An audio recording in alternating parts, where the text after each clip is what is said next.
Welcome to Muscle and Money, the podcast for gym owners aiming to elevate their business. I'm your host, Andres Fujic. Join us as we explore top strategies of the fitness entrepreneurs, uncovering the blueprints of their achievements and offering actionable advice to increase revenue, boost retention rates, and expand your locations. Whether you're just starting out or scaling your operations, Muscle and Money is your go-to resource. Let's build stronger businesses one episode at a time. Welcome, everybody. My name is Andre. I'm a host of Muscle and Money podcast. And today I am beyond thrilled to have some special guest for you guys today.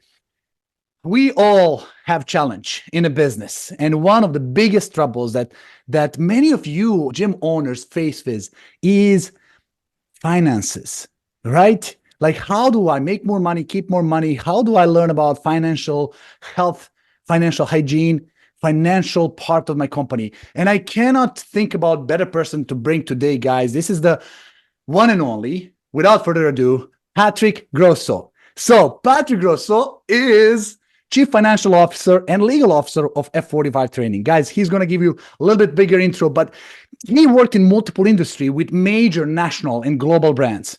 He possessed over 20 years of financial experience in strategic growth efforts and national and global brands. So what I want to give you guys is pay attention, take notes, because this gentleman here has access to data that government doesn't, that bank doesn't. He knows how each individual location in F45 chain performs. He knows the data that he can recognize pattern about what creates successful franchise, what creates successful gym business, and what is the pattern of struggling ones. So without further ado, Patrick, I'm so blessed to have you here. Welcome to the show.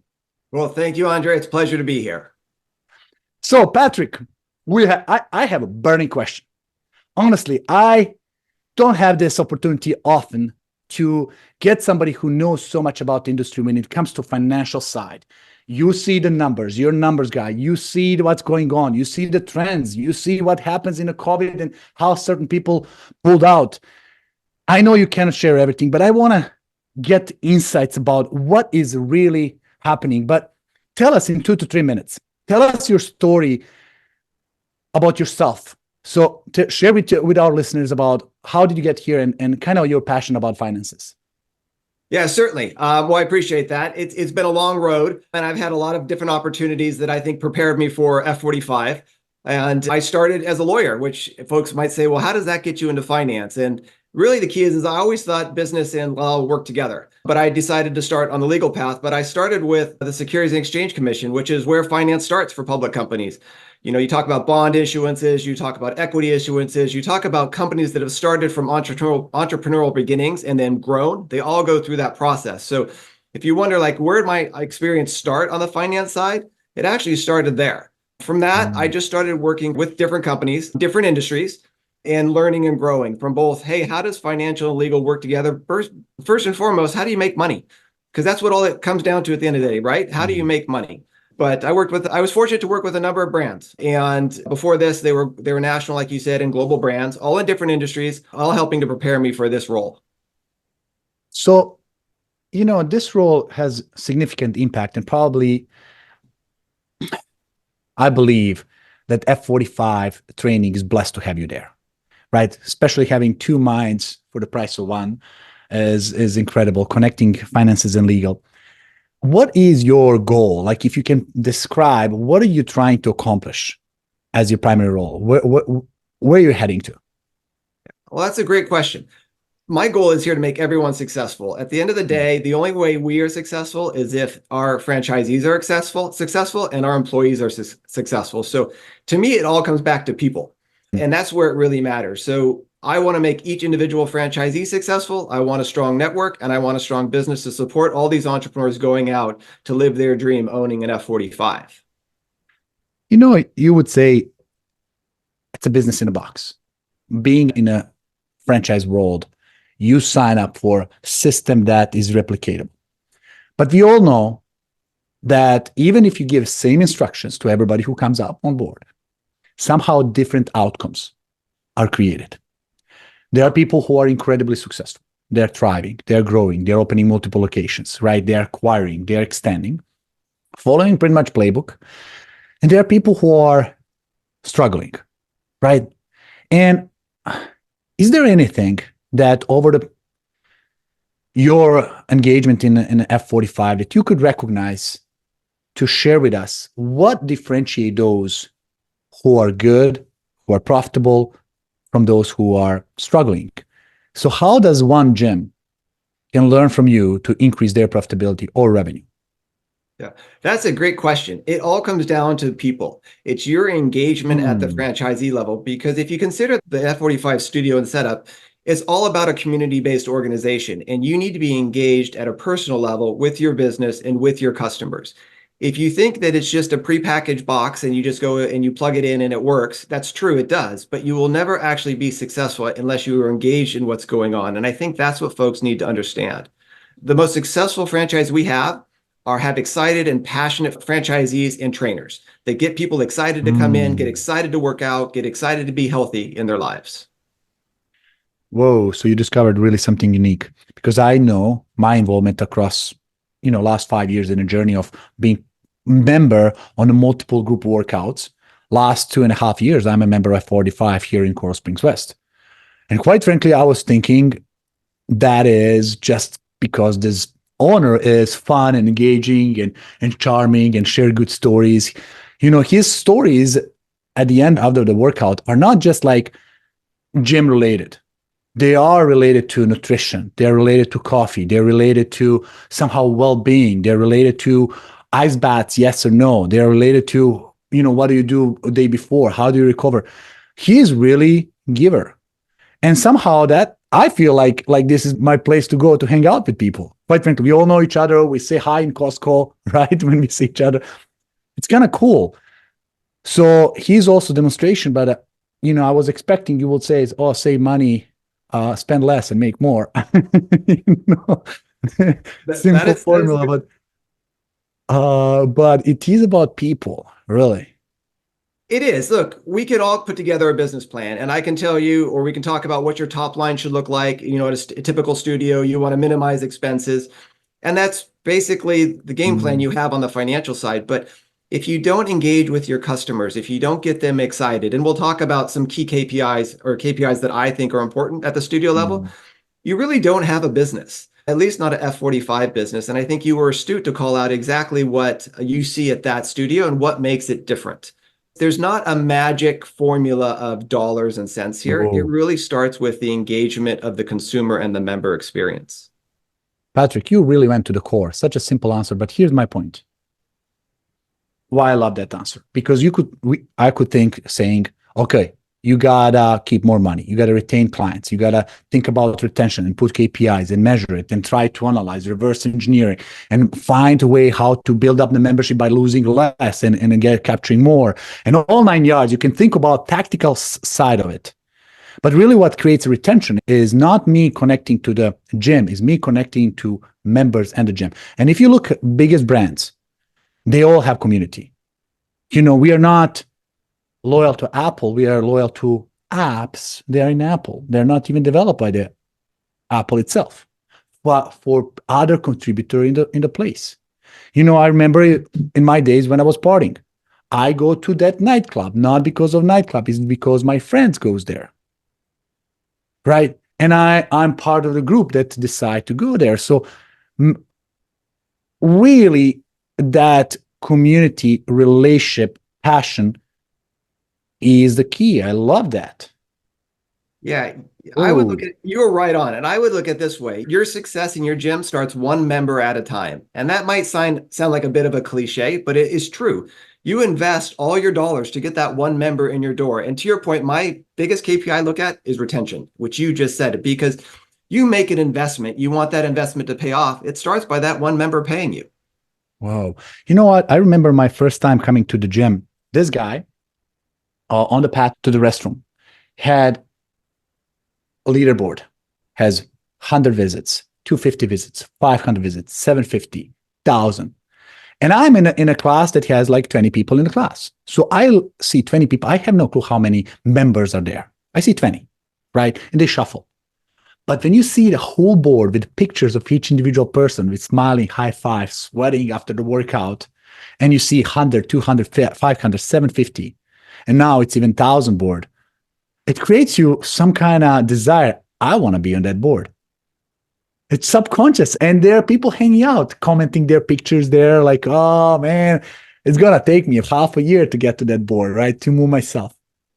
So it's all ideas about passion. And you start by employees, relationship between you and your employees, and how employees transfer that ownership and passion towards their members. That's absolutely right. So, I mean, this goes back to what makes F45 special. The community and team training aspect is, to me, magical, because if you look at fitness and exercise, competition and camaraderie is what really drives you to be a better person on the fitness side. We've all done this before when you go into a gym by yourself and you have to self-motivate, and that works to a certain extent. But when you're with a team or you feel competition, it pushes you to that next level. And that's what F45 is all about. Yes. Yes, truly. If you're listening to this and thinking, how do I create this community? What could we tell one gym owner who is not social, who is introvert, who is maybe the guy who bought a franchise because he's good numbers and business and advertising, but he's not the kind of guy who will go out in front of the group and speak up like Craig from Coral Springs? How can we make that happen even if we are not social? What do you think? How's those introvert people? Is it about hiring social people and getting them to be really your face forward? Because I heard that, let me ask you this question. Successful brands versus non-successful brands. This is kind of totally off topic.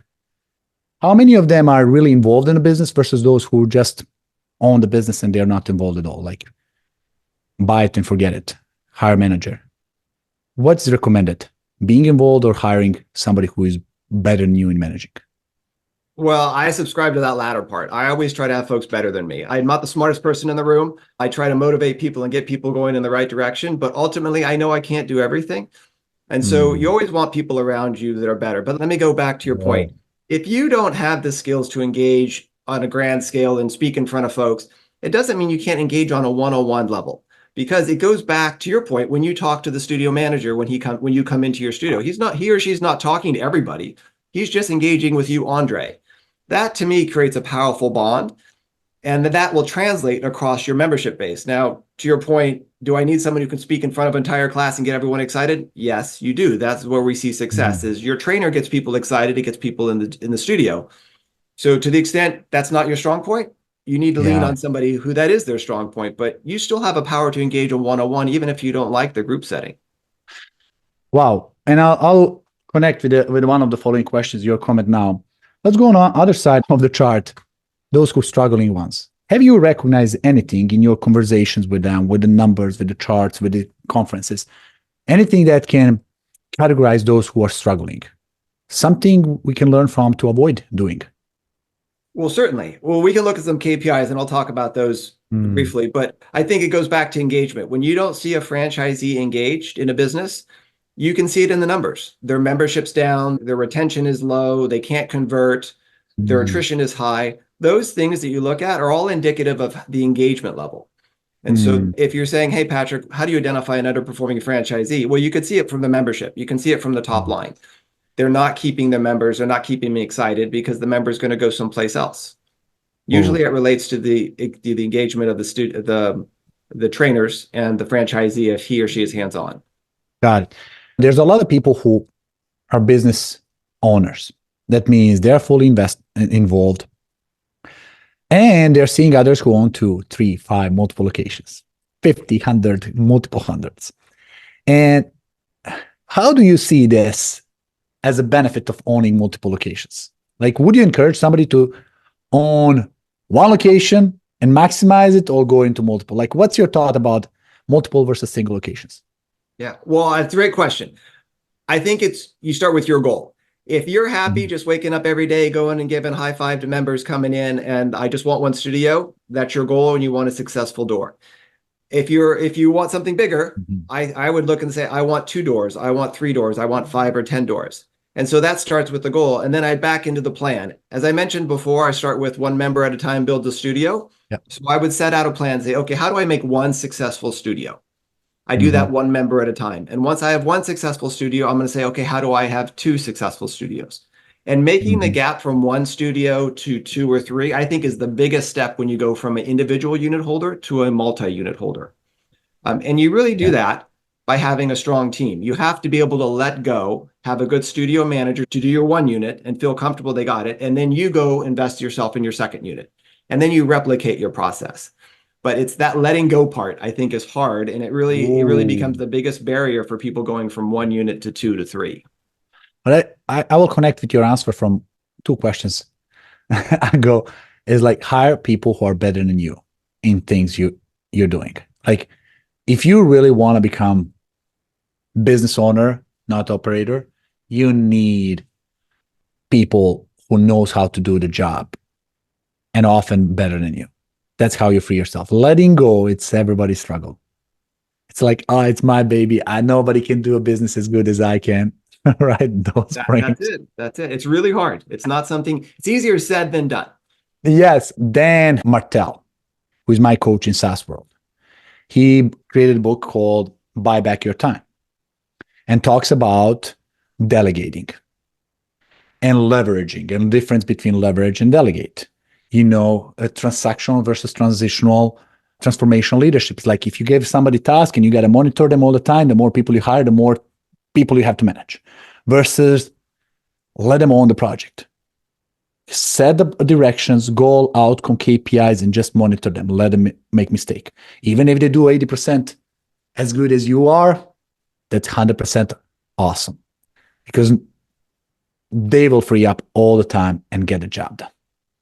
It's a really, really good book for people who are thinking about, hey, how do I switch? How do I let go without fear of, oh my God, what's going to happen if I'm not around? So you already told us certain things that can lead Jim to fail. Like, okay, you're not keeping your members properly. There's KPIs that you need to keep track of it. If we can summarize kind of 3 things that makes Jim successful, that contributes. We already mentioned one, community, being there, involved. Second one, maybe you hire better people than you are. What nuggets would you share with us? So the other one is I would monitor how often your members are coming in. So let's talk about utilization. Because Mm. as in the F45 format, you want your members coming in versus some other gym formats, it's not as a concern of how often they come Oh in. yeah. You want to see that your members are coming in probably almost 3 times a week, I would say is a nice spot to be. Because if they're not, they're going someplace else for their fitness. And you want to find out why. So I think, as I would look at it, among the other things we've talked about, is I would look at, hey, how often are my members coming in? And if Andre's only coming in 2 times, I should give him a call or reach out to him next time and say, hey, Andre, I see you're in 2 times a week. What would make you get in here 3 times a week? What are your goals? Mm. So I would look at utilization. You want folks coming into your gym because that's more likely you're going to retain them, which goes back to our retention metric. And it's totally opposite to big box gyms, where you are getting members hoping they never come in. Right? For cheap Right. membership. This is the This place isn't where in a you want the guy situation. to. Oh, I apologize. Yeah, this isn't a situation where you sign up your member and you forget about them. You want them to come in. You Mm. want them to engage. They are your community. Okay, this makes sense. These are just the simple principles and they work on a scale. Let's talk about numbers. I know you're a number guy. You look at it from every angle. What could you share with us? What KPIs or key performance indicators should a gym owner monitor? Can you share some benchmarks like where they should be and so on?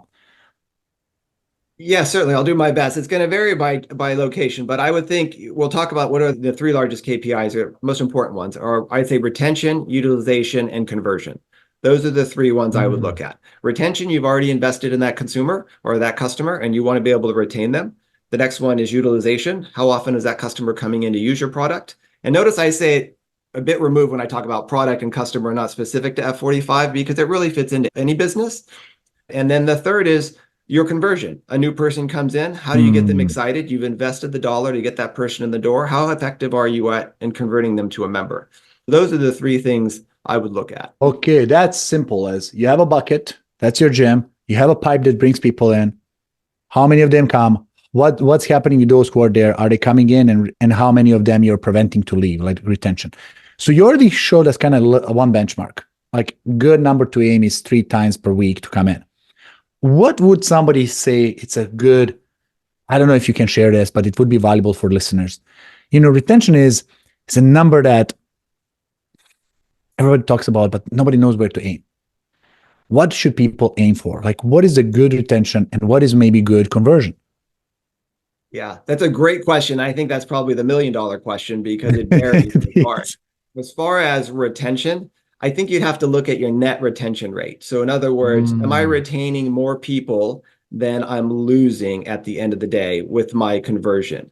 And so I don't have a specific number on retention as far as what you want, because I think it's going to vary based on the size of your business. But think about that. If you spent this time for the consumer and how much you spent for that time for the consumer, you want to make sure that consumer is staying with you as long as possible. And I believe if people, I'm sorry, go ahead. No. And I said, just say at the end of the day, you want to make sure that I say I invested $100 to get that consumer, that I at least received $100 benefit from that consumer at the time they were with my studio. Got it. And what I always work in my team as well, because our company, Referrizer, is all about bringing more value, and every business have retention, no matter what business you are in, unless you're a wedding planner and you have one-time clients, right? But as long as there's a progress in KPI and measurement, wherever you start with 5% churn, or let's say 95% retention on a monthly basis, and you says, oh, I lost 15 members last month. How can I prevent? How can I understand? What's the core reason? How can I minimize? How can I plug those holes and go down to 10 members a month, 7 members a month, 6, 5? How can I get down to no members a month? What's causing?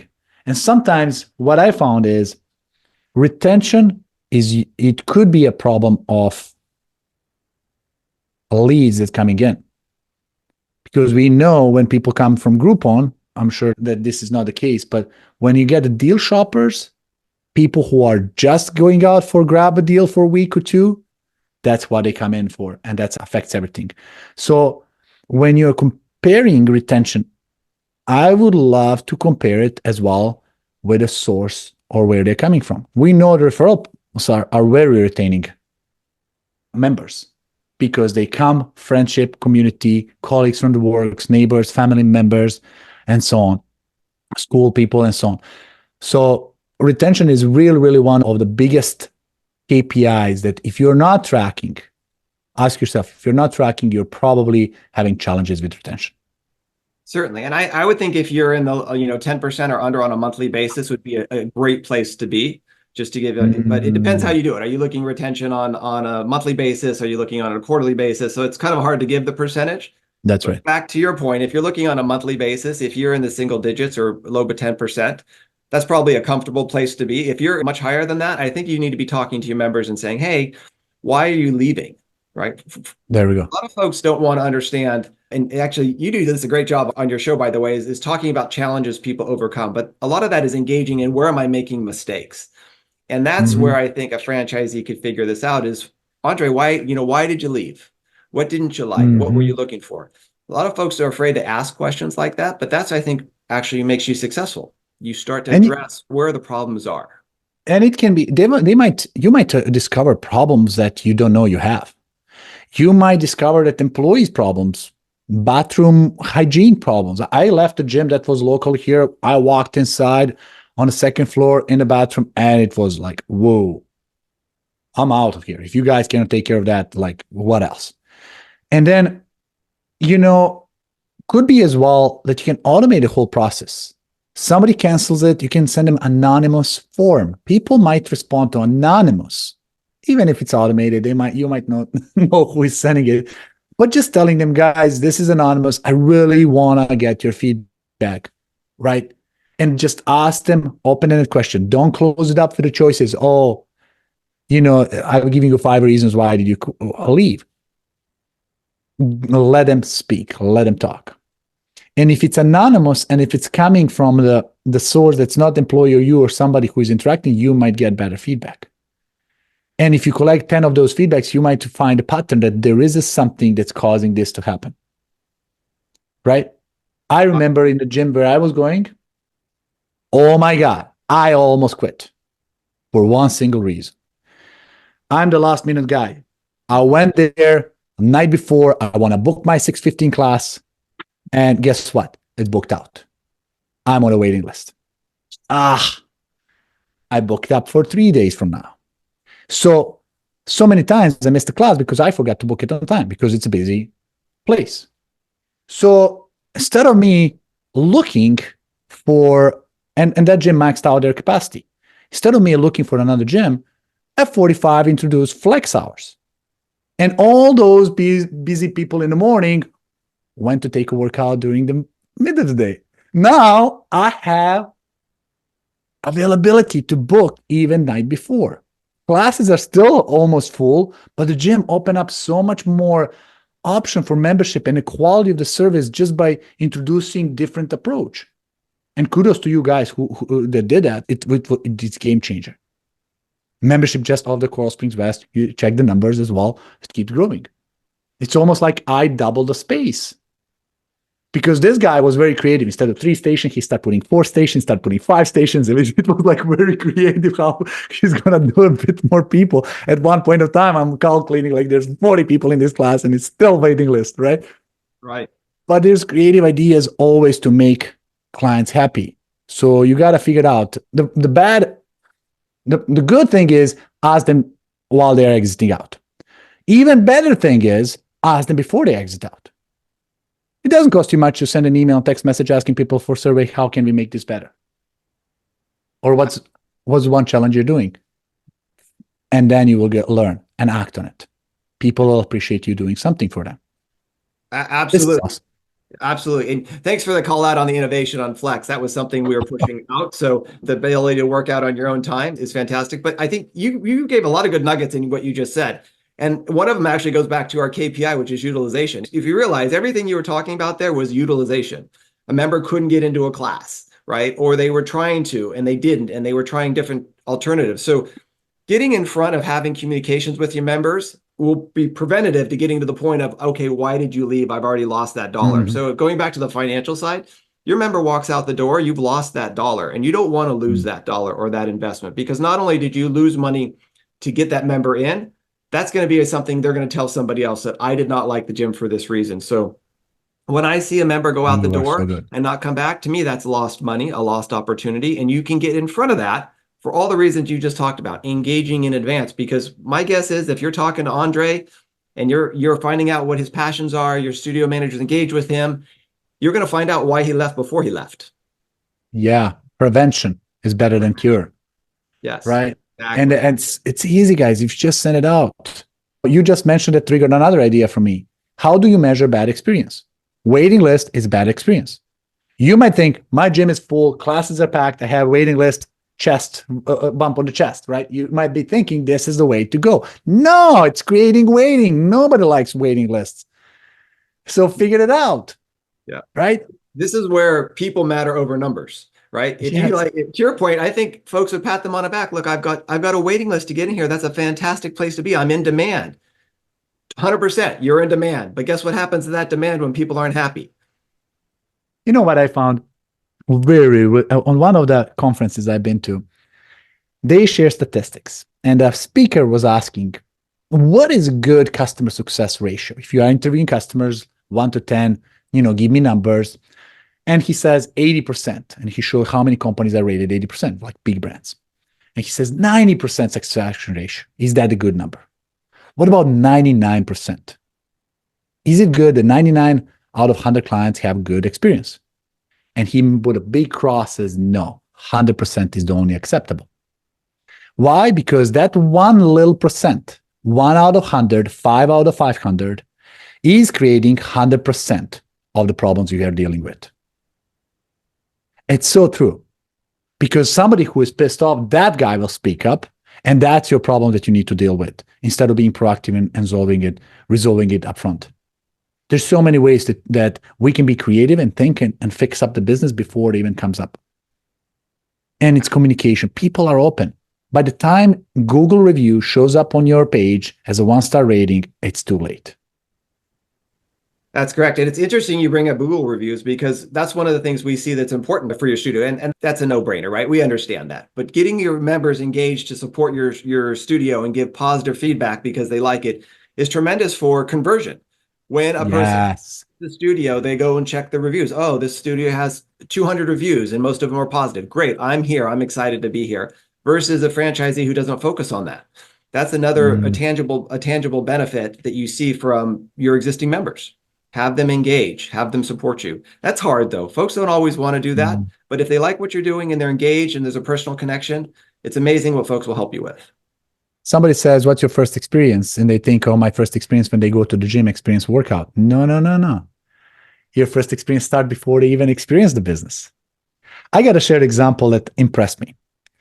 I am a runner and I like running, and I killed every headset you can think of because of my sweat. They last 3 months and they die. And I did not want to spend $250 on Apple product.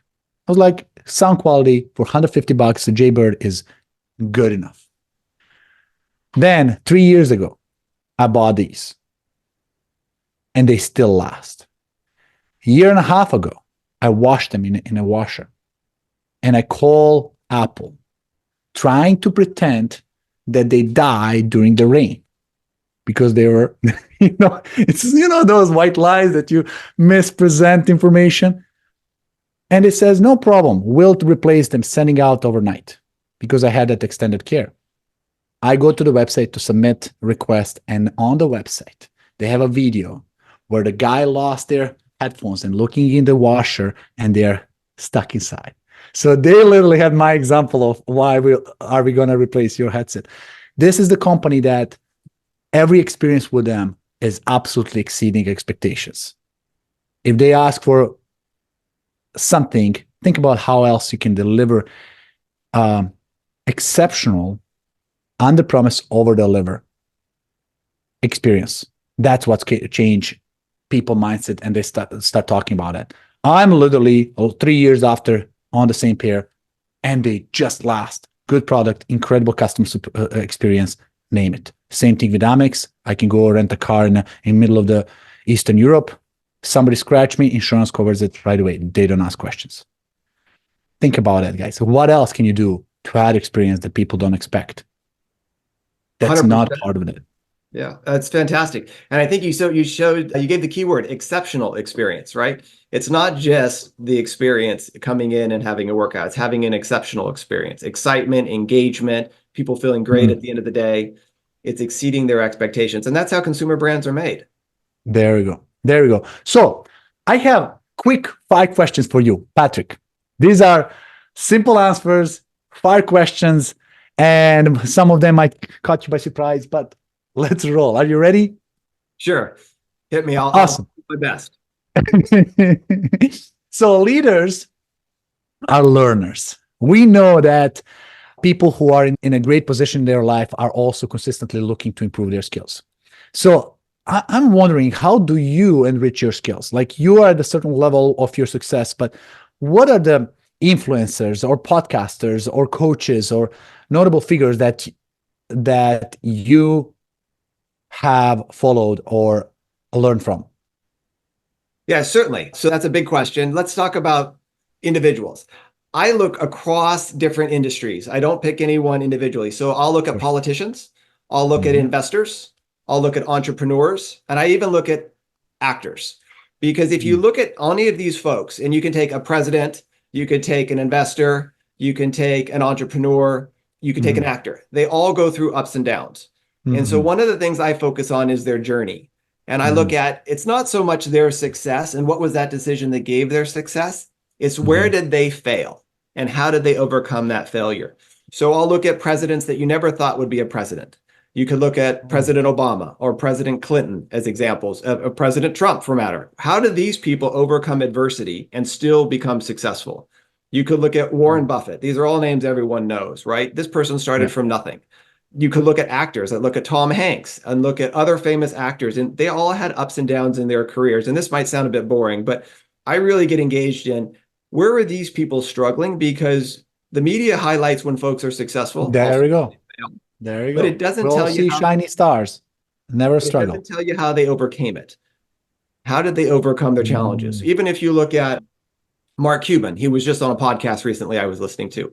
You talked Mhm. about where he came from, and you talked about a bit of it was luck, but it was also him overcoming challenges earlier that got him to the opportunity that made him very successful.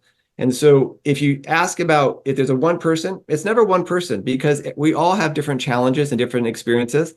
I look across all of them and say, what can I learn from all these people? Resilience, like what makes people persevere in a face of resistance?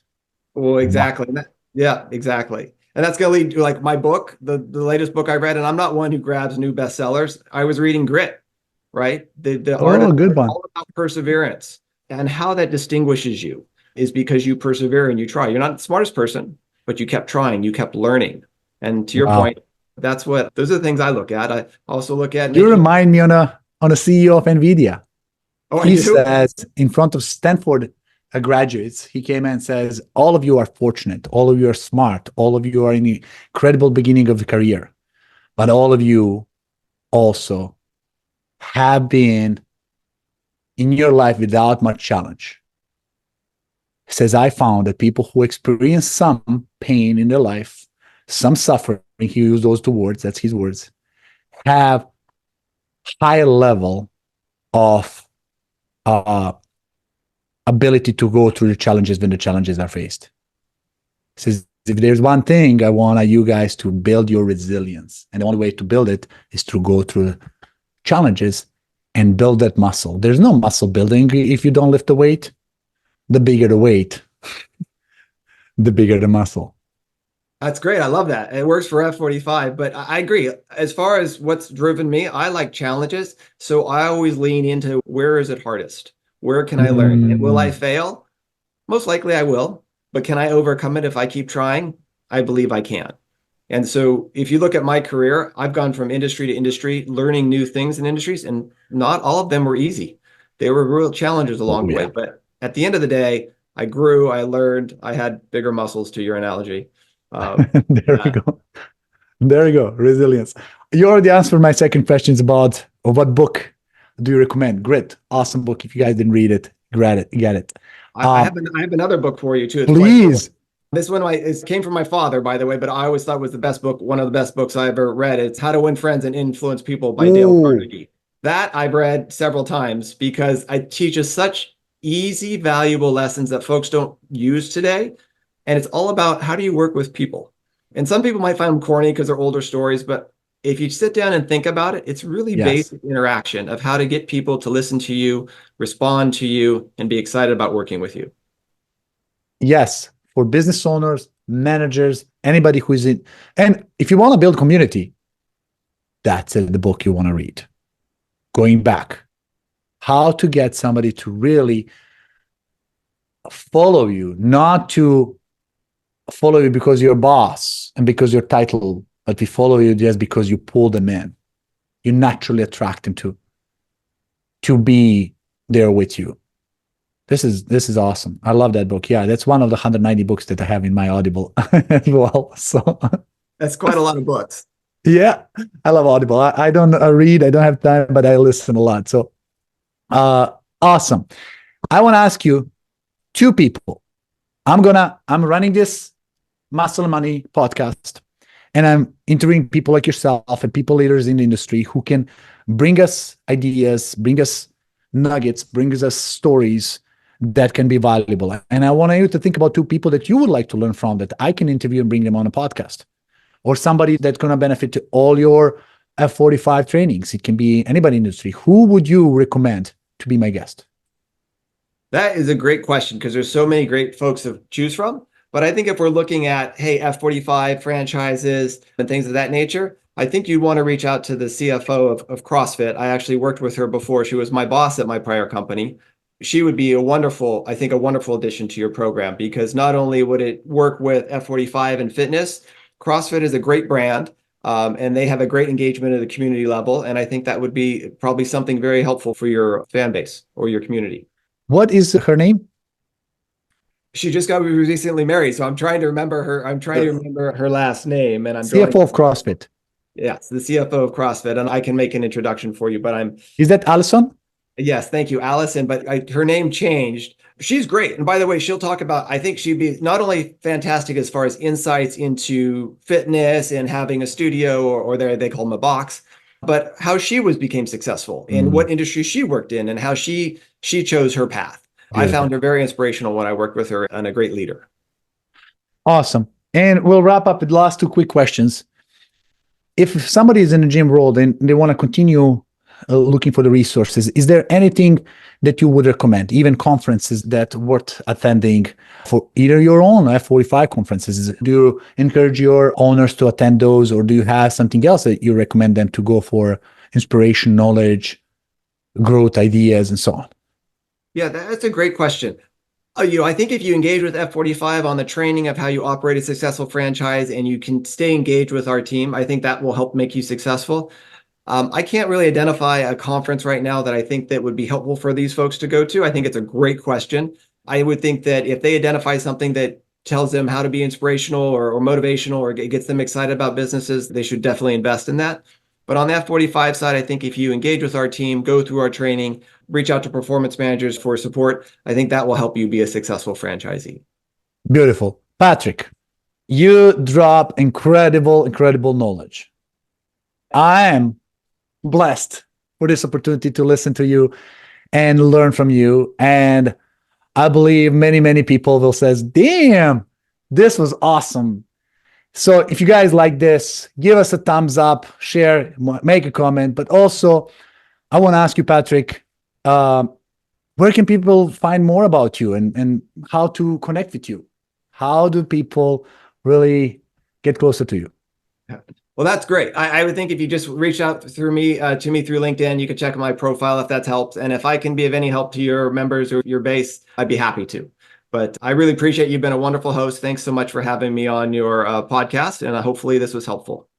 Guys, I'm so glad that we have Patrick Grosso today, Chief Financial Officer of F45 Training. It was true joy being here with you. Thank you so much on behalf of all our listeners for attending this podcast, and looking forward to stay in touch with you. Wonderful. Thank you. Bye for now. Bye. And that's a wrap on another impactful episode of Muscle and Money. A big thank you to our guests for sharing their insights. To our listeners, thank you for joining us on the journey to build more successful gyms. Remember, today's insights are just the beginning. Apply what you learn and keep pushing boundaries. For more inspiring conversations and expert advice, subscribe to Muscle and Money on your favorite podcast platform. Leave us a review and share with fellow gym owners on the mission to elevate their business. Until next time, keep flexing those entrepreneurial muscles. Here's to your success in and out of the gym.